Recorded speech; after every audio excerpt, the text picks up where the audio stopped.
બજેટની જાહેરાત દરમિયાન દેશના નાણામંત્રી નિર્મલા સીતારમણે કહ્યું કે 12 લાખ સુધીની આવક સુધી દેશના નાગરિકોએ કોઈ પણ પ્રકારનો ટેક્સ ચૂકવવાનો નહીં આવે. હવે આ વાતને લઈને ઘણું બધું કન્ફ્યુઝન સર્જાયું છે, કારણ કે ટેક્સ સ્લેબની જે જાહેરાત કરવામાં આવી એ જોઈને ઘણા બધા લોકોને લાગે છે કે આ વાત કઈ રીતે લાગુ પડે છે. ગુજરાત સમાચારના ડિજિટલ પ્લેટફોર્મ્સ પર હું છું મયુર.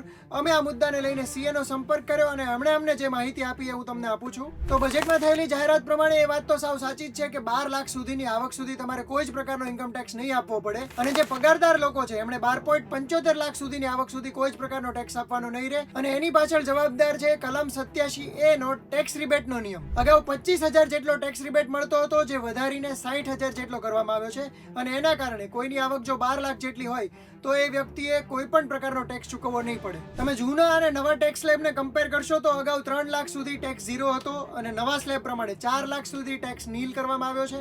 જૂના સ્લેબમાં 3 થી 7 લાખ સુધી 5% ટેક્સ હતો. નવા સ્લેબ પ્રમાણે 4 થી 8 લાખ સુધીની આવક પર 5% ટેક્સ હશે.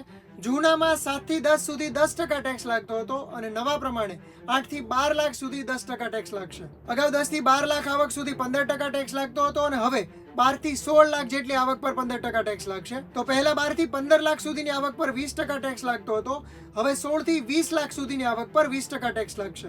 અગાઉ 15 લાખથી વધારે આવક હોય તો 30% ટેક્સ લાગતો હતો, હવે જેની આવક 20 થી 24 લાખ સુધીની છે એમને 25% ટેક્સ લાગશે અને જેમની આવક 24 લાખથી વધારે છે એમને 30% ઇન્કમ ટેક્સ આપવો પડશે. તો પછી તમને થશે કે 12 લાખ સુધીની આવક પર ટેક્સ 0 કઈ રીતે થયો? તો 4 થી 8 લાખનો જે સ્લેબ છે એમાં 5% એટલે કે 20,000 જેટલો ટેક્સ થયો. 8 થી 12 લાખની આવક પર 10% એટલે કે 40,000 જેટલો ટેક્સ થયો. આ 20,000 અને 40,000 મળીને જે 60,000 થાય છે એ રિબેટમાં પાછા મળી જાય છે. એટલે કે 12 લાખ સુધીની આવક પર કોઈ પણ પ્રકારનો ટેક્સ નહીં લાગે. પગાર ધારકોને 75,000 સ્ટાન્ડર્ડ ડિડક્શનનો લાભ મળશે, એટલે 12.75 લાખ જેટલી આવક પર કોઈ ટેક્સ નહીં લાગે. જોકે નાણામંત્રીએ સ્પષ્ટતા કરી છે કે આ સ્લેબ્સમાં કેપિટલ ગેઇન્સની આવકનો સમાવેશ થતો નથી. તો મિત્રો, આશા છે કે આ વિડીયો જોઈને તમને ટેક્સ સ્લેબને લઈને મહત્વની માહિતી મળી ગઈ હશે.